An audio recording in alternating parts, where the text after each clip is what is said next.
Online নাকি offline কোনটাতে পড়বো? সবার একই ধরনের কনফিউশন।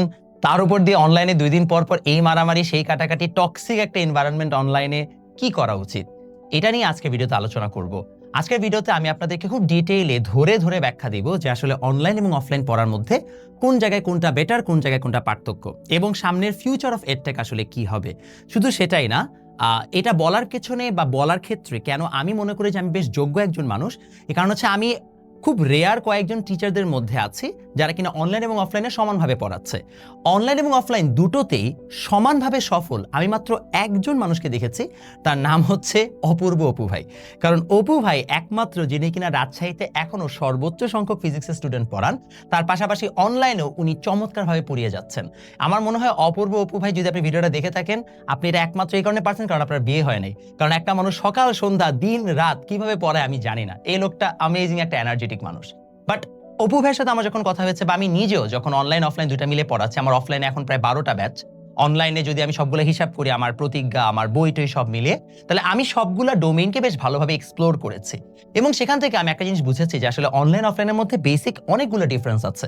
আমি আপনাকে আজকে ভালোভাবে ব্যাখ্যা দিব এবং আশা করি আপনারা যারা ভিডিওটা দেখবেন তারা একটা বড় ধরনের কনফিউশন থেকে মুক্তি পাবেন। একই সাথে যারা গার্ডিয়ান আছেন, যারা আমার ভিডিও এখন অনেকেই দেখেন, তারা একটা ভালো ডিসিশন নিতে পারবেন আপনার বাচ্চার জন্য, যে আপনার বাচ্চার জন্য কোনটা ভালো হবে। প্রথমে চলে আসি অনলাইন অফলাইনের মধ্যে। আমি যদি কম্প্যারিজন একটা চার্ট করি, যেটা একটা কম্প্যারিজন চার্ট, তাহলে আমরা এই জায়গায় কম্প্যারিজন লিখি, এই জায়গায় আমরা অনলাইন লিখি, এই জায়গায় আমরা অফলাইন লিখি। তো চলেন আপনাকে বুঝাই। প্রথমে হচ্ছে যে কম্প্যারিজনের মধ্যে অফকোর্স যেটা আসবে হচ্ছে প্রাইজিং বা প্রাইস। এই জায়গাটাতে অনলাইনের প্রাইস অফলাইনের তুলনায় প্রায় 25%। আপনি যদি অফলাইনে একটা টোটাল হচ্ছে যে এইচএসসির ম্যাথ পড়তে চান, তাহলে আপনাকে অ্যারাউন্ড 20 থেকে 24,000 টাকা খরচ করতে হবে। কারণ প্রতি মাসে যদি আপনার বেতন হয় অ্যারাউন্ড 1,500 টাকা, তাহলে আপনি যদি ধরে নেন 18 মাস হচ্ছে ব্যাচ করতেছেন একাডেমিকে, তাহলে সেই হিসাব করলে প্রায় 24,000 টাকার মতো আপনার পড়ে যাবে বা 25,000 টাকার মতো পড়ে যাবে। তো আপনি যেখানে 25,000 টাকায় পড়ছেন, সেখানে অনলাইনে এই সেম ম্যাথের কোর্স দেখা যাবে আপনার 5,000 টাকায় পাওয়া যায়। তাহলে আপনি প্রায় হচ্ছে যে কি 20% টাকায় হচ্ছে যে অনলাইনে পড়তে পারছেন। তাহলে অনলাইনে যে কস্টিংটা রয়েছে সেটা অফলাইনের তুলনায় 20% কমে আপনি পড়তে পারবেন। কিন্তু এখন প্রশ্ন হচ্ছে ভাইয়া, এটা গেল হচ্ছে প্রাইজের দিক থেকে, কেন হচ্ছে যে অনলাইনটা ফার বেটার? কারণ মেজরিটি স্টুডেন্ট অনলাইন থেকে খুব সহজেই হচ্ছে যে প্রাইস সেন্সিটিভ হলে পড়ে ফেলতে পারতেছে। বাট যদি প্রাইস কম হয় তাহলে কি কন্টেন্ট খারাপ হবে? আসেন এটার আলোচনায় যাই। কন্টেন্ট অনলাইনে আসলে হচ্ছে যে কন্টেন্ট আমার কাছে মনে হয়েছে বেশ ভালো, ইনফ্যাক্ট অনেক অফলাইন টিচারের থেকেও ভালো। ফর এক্সাম্পল, আমি এখানে সেই জায়গায় দুজনকে সেমই দিব। কারণ কি? কারণ আসলে ডিপেন্ড করতেছে আপনি কার কাছে পড়তেছেন। এখন মনে করেন অনলাইনে ভালো টিচারও আছে, খারাপ টিচারও আছে। এমন টিচার আছে যারা কনফিডেন্টলি ভুল পড়ায়, এমন টিচারও আছে যারা যুগ যুগ ধরে ভালো মতো পড়িয়ে আসছে। এই জায়গায় আমি আপনাকে রেকমেন্ড করবো এমন মানুষজনকে প্রেফার করতে যাদের অফলাইন পড়ানোর ভালো এক্সপিরিয়েন্স আছে। কারণ অফলাইনে দীর্ঘ সময় ধরে পড়িয়ে উইদাউট এনি ভুংচুং সিগমা এডিট ছাড়া যদি কেউ ফেমাস হয়, তার মানে তাকে সিগনিফিকেন্টলি অনেক বছর ধরে এফোর্ট দিয়ে, সার্ভিস দিয়ে তারপরে এগোতে হয়েছে। ওইখানে আপনি ভুলভাল পড়িয়ে উল্টাপাল্টা হচ্ছে যে কিছু করে আপনি পার পাওয়া যাবে না। অর্থাৎ আপনি যদি দেখেন অফলাইনে কোনো স্যার অনেক ফেমাস, মানে যথেষ্ট ফেমাস হতে তার কিন্তু প্রায় 10 থেকে 11 বছর লেগে যায়। অফলাইনে খুব কম মানুষই হচ্ছে দ্রুত হচ্ছে যে ফেম পায়। এর মানে হচ্ছে অফলাইনে যারা টিচার, তারা সিজন টিচার, তারা যদি অনলাইনে আসে তাদের কাছে পড়াটা আপনি সেফার অপশন হিসেবে নিতে পারেন। কারণ জানেন যে তারা প্রুভেন, তাদের এভিডেন্স আছে যে তারা ভালো পড়ায়। অনলাইনে যারা আছেন তাদের তো আসলে দিন শেষে অফলাইনের সেই এক্সপিরিয়েন্সটা নেই। শুধুমাত্র অনলাইনে টিচার হিসেবে ভালো করেছেন, মানে অফলাইনের এক্সপিরিয়েন্স কম, এরকম মানুষ শুধু রাকিবুল এবং অভিদত্ত ভাইকেই দেখেছি। বাকি সবাই কিন্তু আসলে অফলাইন থেকে অনলাইনে চলে আসছে। এ মানুষ অফলাইনের এক্সপিরিয়েন্সটাকে তারা অনলাইনে এসে পরবর্তীতে মার্কেটিং করে ফ্লারিশ করতে পেরেছে। সো যদি কেউ পিওরলি অনলাইন টিচার হয়, সেখানে আপনি একটু আগে স্কেপটিক্যাল হয়ে চেক করেন যে আদৌ তার পড়ানোটা খুব ভালো কিনা। আমি একটু জোর গলায় একটা কথা বলতে পারি, অনেকে আছে যারা অনলাইনে অনেক ফেমাস, তাদেরকে হচ্ছে মানুষজন দেখলেই ছবি টবি তোলার জন্য পাগল টাগল হয়ে যায়। টু বি অনেস্ট, তাদের পড়ানো খুব একটা up to the mark. Question solving করাকে পড়ানো বলে না। এবং এই জিনিসটা আপনি এখন রিয়ালাইজ করবেন না, একটা টাইম পরে যে রিয়ালাইজ করবেন। কারণ আপনার কাছে এখন হচ্ছে সেই মানুষটাই ভালো যার স্লাইড থেকে হুবহু কমন পড়ে। কমন ফেলানো is not a very important task, is not a very big task. শুদ্ধটা শেখানো হচ্ছে যে কঠিন জিনিসকে সহজভাবে উপস্থাপন করাটা হচ্ছে অ্যাকচুয়াল কারিশমা। সো ওই জায়গাটাতে আমার কাছে মনে হয় যে আপনি টিচারকে ডিফারেন্সিয়েট করতে পারেন। সো কন্টেন্টের দিক থেকে আমি কোনোটাকে পিছিয়ে রাখবো না। আসলে এখানে ডিপেন্ড করছে টিচারটাকে, যে ন্যারেটর, যে স্টোরি টেলার, তার উপর ডিপেন্ড করবে। এখন চলে আসেন অনলাইনে যদি প্রাইস ঠিক থাকে, কন্টেন্ট ঠিক থাকে, তাহলে এখনো অনলাইন তো আপনার কাছে এগিয়ে রাখতে পারে। এবার আসবে হচ্ছে যে একটা ইম্পর্টেন্ট জিনিস, এক্সাম ফিচার। অনলাইনে সবচেয়ে বড় সমস্যা, অনলাইনে এক্সাম হয় না। অনলাইনে এক্সামের যার নামে যা হয় ওটাকে আমি প্রহসন বলি। আমি কখনোই বলবো না যে অনলাইনে সৎভাবে এক্সাম হচ্ছে। আপনি আপনার নিজের রুমে বসে সামনে সলিউশন গাইড রেখে পরীক্ষা দিচ্ছেন এবং আপনি দাবি করছেন যে ভাই আমি একদম সৎভাবে পরীক্ষা দিচ্ছি, বা যদি আপনি সৎভাবে পরীক্ষাও দেন, অন্য একটা মানুষের পরীক্ষা দিচ্ছে, সে যে সততার সাথে দিচ্ছে তার তো গ্যারান্টি নাই, সে যে বেশি টাইম লাগাই দিচ্ছে না তার কোনো গ্যারান্টি নাই। এখানে আপনি আসলে চাইলেও একটা বাচ্চার প্রপার এক্সামের অবস্থা বুঝতে পারেন না, কখনোই হয় না। এবং এই কারণে আসলে দিন শেষে এই এক্সামটার জন্য কখনোই অনলাইন হচ্ছে আগায় যেতে পারে না। আমি এমন অনেক স্টুডেন্টকেও চিনি যারা ফুললি অনলাইনে পড়ে এবং তারা সবসময় আমাকে এই কথাটা বলে যে আমি এক্সাম হলে যে স্ট্রাগল করি, আমি এমনি সব পারি, বাসায় আমি সব পারি, কিন্তু এক্সাম হলে যে স্ট্রাগল করি কারণ ওর এক্সাম দেওয়ার হচ্ছে যে প্র্যাকটিসটা না। আপনাকে এক্সাম্পল দেখাই, যেমন এটা হচ্ছে আমার ক্লাস 9-এর বাচ্চাদের খাতা। প্রত্যেক সপ্তাহে ক্লাস 9-এর আমি হচ্ছে যে প্রত্যেক সপ্তাহে এক্সাম নিই, আর ইন্টারমিডিয়েট হলে প্রতি মাসে 2টা করে এক্সাম নিই। দেখেন এই যে আমি খাতাগুলো, প্রত্যেকটার ক্ষেত্রে আপনি দেখবেন ওদের জ্ঞান, অনুধাবন, সিকিউ, এমসিকিউ সবগুলো হচ্ছে কোয়েশ্চেন থাকে। সো যখন প্রতি সপ্তাহে ওরা পরীক্ষা দেয়, অটোমেটিক্যালি পড়ুক না পড়ুক ওর কিন্তু পরীক্ষা দেওয়ার একটা প্র্যাকটিস হয় এবং ওর হচ্ছে যে অটোমেটিক্যালি আমাদের এখানে প্র্যাকটিসের কারণে ওরা বেশ ভালোভাবে হচ্ছে যে আগায় যেতে পারে। এই এক্সাম ফিচারটার কারণে আসলে অফলাইন সবসময় অনলাইনকে বিট করে ফেলে। সো এক্সাম ফিচারটা অনলাইনে কখনোই কাজ করবে না, অফলাইনে আপনার ফার বেটার কাজ করবে। এরপরে চলে আসেন, সমস্যা হচ্ছে সিলেবাস। এই জায়গাটাতে অনলাইন সিগনিফিকেন্টলি আগায় যায় বিকজ ওর কাছে সকল ক্লাসের রেকর্ডিং আছে, বাট অফলাইনে সকল ক্লাসের রেকর্ডিং নাই। এখন আপনারা সবাই যারা অনলাইনে ভর্তি হচ্ছেন তখন আপনাদের খুব ভালো লাগবে, বা অফলাইনে ভর্তি হচ্ছেন তাদেরও ভালো লাগবে, বাট 3 মাস পরে যখন কলেজ শুরু হবে আপনি তো মার্কামারা কলেজে পড়বেন। মার্কামারা কলেজ মানে কি, সেই কলেজ একই সাথে ভেক্টর এবং স্থির তড়িৎ শুরু করবে। পাগল এক একটা। এই পাগল কলেজগুলো কি করবে, যেন তাই সেই কলেজের টিচাররা তাদের ব্যাচে আপনাকে ভর্তি করা যাবে, এই জন্য উদ্ভট সিলেবাস ডিজাইন করবে, যে সিলেবাসের কোনো ধরনের লজিক্যাল স্ট্রাকচার নাই। সেই উদ্ভট সিলেবাসটাকে আপনি যখন গলদকরণ করতে যাবেন তখন দেখবেন যে আপনার ব্যাচের টিচার তো মনে করেন উল্টাপাল্টা। ফর এক্সাম্পল মনে করেন আপনি আমার কাছে ফিজিক্স পড়তে আসছেন, আমি তো ভেক্টরের পরে গতিবিদ্যা পড়াবো, তারপরে নিউটনের বলবিদ্যা পড়াবো, তারপরে যেহেতু আমি আদর্শ গ্যাস ধরবো, তারপরে তাপগতিবিদ্যা, তারপরে যে স্থির তড়িৎ। আর আমি তো, কারণ আমার তো মাথায় বুদ্ধি আছে, আমি তো একদম মানে বকলম না। এখন মনে করো যে তুমি যে কলেজে পড়বা, কলেজের সিলেবাস থাকবে হচ্ছে যে ভেক্টর আর স্থির তড়িৎ।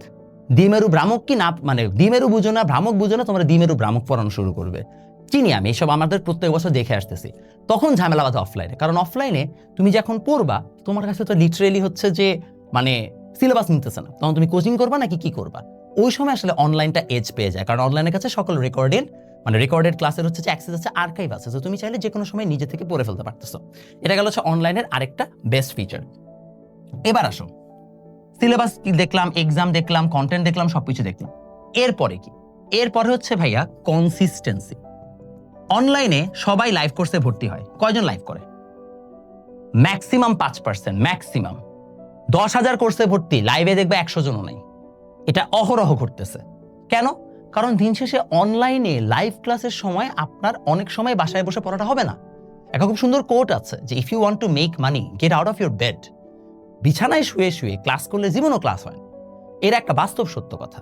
ক্লাসে কখন হয় জানো? যখন পরীক্ষার আগের রাত থাকে, যখন আর কোনো গতি নেই, তখন তুমি হচ্ছে যে তোমার ব্রেন হচ্ছে যে না এখন আমাকে পড়তেই হবে। আর নাহলে তোমার ব্রেন সারাক্ষণ কি বলে, আরে দূর পরে দেখি, জানি একটু রিল চালাই, আরে দূর পরে দেখি, জানি একটু ম্যাচ দেখি। এটাই হবে। এর মানে হচ্ছে কনসিস্টেন্সি ধরে রাখাটা অনেক কঠিন অনলাইন। কারণ অনলাইনে একটু পর পর যেহেতু ফেসবুকে ক্লাস থাকবে, ইউটিউবে ক্লাস থাকবে, মোবাইল হাতে থাকলে তুমি এদিক ওদিক চলে যাবে। ডিস্ট্রাকশন অনেক হাই এই মোবাইলটার মধ্যে। তো এই সোশ্যাল মিডিয়ার ডিস্ট্রাকশনের কারণে তারপরে আমরা তো আছি 2 দিন পর পর নতুন নতুন কন্ট্রোভার্সি নিয়ে মারামারি করি, আপনাদের সামনে আসি, এন্ড দেন আপনার ওইটা আরো মজা নেন, ওয়াও ভাইয়া এটা বলছে ওইটা বলছে, ডিসুম লাগাই দিই, তৌহিদ আফ্রিদির একটা মাঝখানে ছবি দিয়ে বাস একটা মিম বানাই দিই, সেই ফান হবে। সো আমরাও আপনাকে ফানের ম্যাটেরিয়াল দিই, আপনারাও আমাদের এখানে সারাক্ষণ মজে থাকেন, পড়াশোনাটা হয়। সো অনলাইনের একটা বড় সমস্যা কনসিস্টেন্সির অভাব, যে জিনিসটা অনলাইন কখনোই ফিক্স করতে পারেন। অফলাইনের সুবিধা হচ্ছে আপনার মন খারাপ, আপনি তাও ক্লাসে আসছেন, আপনার মানে শরীর খারাপ লাগতেছে, আপনি তাও জানেন যে লেকচারটা রিপিট হবে না, আমাকে পড়তেই হবে, এই জন্য আপনি কষ্ট করে হলো ক্লাসে এসে পড়ে যাচ্ছেন। পড়াটা হচ্ছে, আপনি বসে থাকতেছেন হয়তোবা, স্টিল আপনার মাথায় কিছু না কিছু ঢুকতেছে, আপনার খাতায় লেখা হচ্ছে, আপনি অ্যাটলিস্ট একটা স্ট্রাকচার আছেন, একটা কনসিস্টেন্সি মোডে আছেন। এই জায়গাটা তো অফলাইন আনবিটেবল। দ্যাটস ওয়াই আমি দেখেছি সবসময় যে অনলাইনে কোর্স কিনেছে বছরের শুরুতে, বছর শেষ হয়ে গেছে তাও কোর্স শেষ করতে পারেনি, অফলাইনে বছরের মাঝখানে পড়া শুরু করছে, তাও পড়াশোনা শেষ করে সুন্দর মতো সিলেবাস শেষ করে চলে গেছে। তো এটা হচ্ছে আরেকটা বড় ধরনের সমস্যা, যে কনসিস্টেন্সির অভাবটা অনলাইন অফলাইনে প্রকট হচ্ছে, যে আমরা দেখতে পাই। তাহলে এই সকল জিনিসপত্র যদি আমরা মিলিয়ে একটা ওভারঅল হিসাব করি, যে ভাইয়া কেমন মডেলে আমার যাওয়া উচিত, সেটা হচ্ছে এমন কোনো একজন টিচারের কাছে যাও যার কাছে তুমি অফলাইনে পড়তে পারবা এবং যে তোমাকে অনলাইনের রেকর্ড সার্ভিস কিংবা এমন কোনো হচ্ছে যে ম্যাটেরিয়াল দিতে পারবে যার মাধ্যমে তোমার কলেজের ক্লাসগুলোর কোনো সমস্যা হবে না। কারণ সবকিছু হিসাব করলে অলওয়েজই আমার কাছে অফলাইন বেটার লাগবে, কারণ অফলাইনে এক্সাম ফিচার কনসিস্টেন্সি সহ একটা বাচ্চাকে প্রপারলি শেখানো হয়। অনলাইনে একটা মানুষ 1.5 থেকে 2 ঘন্টার বেশি কখনোই মোবাইলে ফোকাস করতে পারে না। ওই যে দেখুন, আমার ওয়ান শট ক্লাস দিয়ে 6 ঘন্টা 7 ঘন্টার, ওই একটা 6 ঘন্টা 7 ঘন্টার ক্লাস মানুষজন করতে 3-4 দিন লাগায় ফেলে। কেন? ওই সেম পড়াটা ও যদি হচ্ছে যে অফলাইনে পড়তো তাহলে কিন্তু ঠিক একদিনে পড়ে ফেলতে পারতো। কারণ অফলাইনে একটা মানুষকে 6 ঘন্টা পড়ানো খুব একটা কষ্টকর না, ও 6 ঘন্টা পুরো অভ্যস্ত। অনলাইনে 6 ঘন্টা ওই স্ক্রিনে তাকায় থাকা এত সোজা না। দ্যাটস ওয়াই হচ্ছে যে অনলাইনে সমস্যা হয়। আরেকটা কথা আছে, অনলাইনে কন্টেন্ট অনেক সময় লম্বা হয়, এটা একটা বড় ইস্যু। যাই হোক, ওগুলো ফিক্সেবল, ওগুলো নিয়ে আলোচনা পরে করব। তো এই হচ্ছে ওভারঅল আইডিয়া। বাট ভাই, আমার তো টাকা পয়সার হচ্ছে যে অভাব, আমার কাছে তো অনলাইন ছাড়া উপায় নাই, আমি কি করতে পারি? ইন দ্যাট কেস আমি আপনাকে রেকমেন্ড করবো, আপনি যদি অনলাইন কোর্সেও পড়েন, আইদার আপনি কলেজের এক্সামগুলোকে সিরিয়াসলি নেন অথবা কোন একটা কোচিং এ ভর্তি হন যেখানে আপনি এক্সামগুলো দিতে পারবেন। কারণ এই এক্সাম ফিচারটা খুবই খুবই গুরুত্বপূর্ণ যদি আপনি অ্যাকচুয়ালি আগায় থাকতে চান। আরেকটা কথা আপনাকে সহজে বলি, দেখেন এই পর্যন্ত BUET admission test, medical admission test, যেটাই অ্যাডমিশন টেস্ট হোক না কেন, একটা সিঙ্গেল অ্যাডমিশন টেস্ট আপনি দেখাইতে পারবেন না যেখানে মানুষজন ফুললি অনলাইনে পড়ে চান্স পেয়েছে বলে দাবি করছে। যদি কেউ করেও থাকে সেটা এখনো খুবই খুবই রেয়ার। এখনো বুয়েটের কোনো টপার শুধুমাত্র অনলাইনে পড়ে আসছে এরকম বলবে না।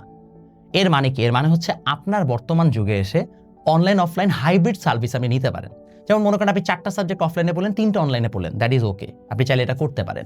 বা আপনি এমনও করতে পারেন যে ভাইয়া আমি সবগুলো অফলাইনে পড়বো, অনলাইনে কিছু একটা ব্যাকআপ রেখে দিব, যেন আমার যখনই যদি কোনো একটা কিছু দরকার আমি সেটা করতে পারি। যেমন আমাদের প্রতিজ্ঞা কোর্স আমি এভাবেই ডিজাইন করছি যে আমি জানি অনেক স্টুডেন্ট আছে যারা অফলাইনে পড়ে কিন্তু অনলাইনে একটা ব্যাকআপ কোর্স রাখতে চায়, যে সিলেবাস মিলতেছে না আমি দেখে নিব। এতদিন তারা সাধারণত তারা ব্যাকআপ কোর্স হিসেবে হয়তো বা হালকেনস্টাইনেরটা নিত কিংবা উদ্ভাসেরটা নিত, যাদের কাছে ফুল কোর্স একবারে পাওয়া যায়। আমি এবার একটা ফুল কোর্স একবারে নিয়ে এসেছি সবচেয়ে কোয়ালিটিফুল ক্লাস দিয়ে এবং মাত্র 8,000 টাকায়। মানে 10,000 টাকা লেখা থাকবে, প্রোমো কোড দিলে 8,000 টাকায় পাবেন। সো 8,000 টাকায় ফুল এইচএসসির সকল সাবজেক্টের first paper, second paper, EBI, PCMB সহ 7টা সাবজেক্টের তথা 13টা পেপারের রেকর্ডেড প্রপার প্রিমিয়াম ক্লাস। এটা মনে করেন যে আমার মনে হয় না আর কেউ আপনাকে দিচ্ছে। সো এবং ক্লাসগুলো আপনারা করলে বুঝবেন, ডেমো ক্লাস সবগুলো আপলোড হচ্ছে ইউটিউবে একটা একটা করে হোক, তারপর আমি এটা নিয়ে হচ্ছে যে আরো ফার্দার হচ্ছে যে মার্কেটিং করব। সো তখন আপনারা হয়তো জাজ করে একটা ব্যাকআপ কোর্স হিসেবে এটা নিয়ে রাখতে পারবেন। সো আমার একটাই কথা, যদি সুযোগ থাকে, টাকা পয়সা থাকে, নেভার মানে গো ফর অনলাইন ফার্স্ট, আগে অফলাইনে পড়েন। Offline will always give you better idea. দেখেন ভাইয়া, আপনি এই ভিডিওটা দেখে আমার কিন্তু হচ্ছে যে লস, কারণ কি আমার অফলাইন স্টুডেন্ট হচ্ছে মনে করেন 500, আমার অনলাইন অডিয়েন্স কিন্তু অনেক বেশি, এর থেকে মিনিমাম হলো 10 গুণ বেশি। এবং আমার কাছে হচ্ছে যে মেজরিটি অনেক মানুষজন কিন্তু অনলাইনেই সার্ভিস নেয়। বাংলাদেশের কুড়িগ্রামের ছেলেরা তো কোনোদিন আমার কাছে অফলাইনে এসে পড়তে পারবে না। আমি স্টিল ওকে যদি বলি অফলাইনে পড়, তাহলে কিন্তু ভাই আসলে আমার লস হবে, অ্যাবসলিউটলি আমার লস হবে। আমি তাও সত্য কথা বলতে চাই, কারণ আমি জানি আমি পড়াচ্ছি অনেক বছর ধরে, অফলাইনের আসলে বিকল্প এখনো অনলাইন হয়ে উঠতে পারেনি। হবে যদি অনলাইনটা একটা হাইব্রিড মডেলে চলে, যে ক্লাস সব আমি অনলাইনে নিলাম, এক্সামটা আমি হয় অফলাইনে নিলাম, বাট ওটা করার জন্য উদ্ভাসের মতো সারা বাংলাদেশের 64 জেলায় ব্রাঞ্চ থাকতে হবে। ওটা না হওয়া পর্যন্ত সম্ভব না। দেখা হবে তোমাদের সাথে নেক্সট ভিডিও। আর তোমরা যারা আমাদের এইচএসসি কিংবা এসএসসি কোর্সগুলোতে যুক্ত হতে চাও, আমি বাংলাদেশের সবচেয়ে কম প্রাইসে এসএসসি এবং এইচএসসি কোর্সগুলোকে নিয়ে আসছি। বিস্তারিত জানতে জাস্ট আমাদের নক দাও। একটা জিনিস আমি তো দাবি জানিয়ে বলতে পারি, আমি প্ল্যাটফর্ম হিসেবে নতুন হতে পারি, বাট আমি সবচেয়ে অভিজ্ঞ টিচারগুলোকে হচ্ছে যে অনলাইনে নিয়ে আসছি। দেখা হবে নেক্সট ভিডিওতে।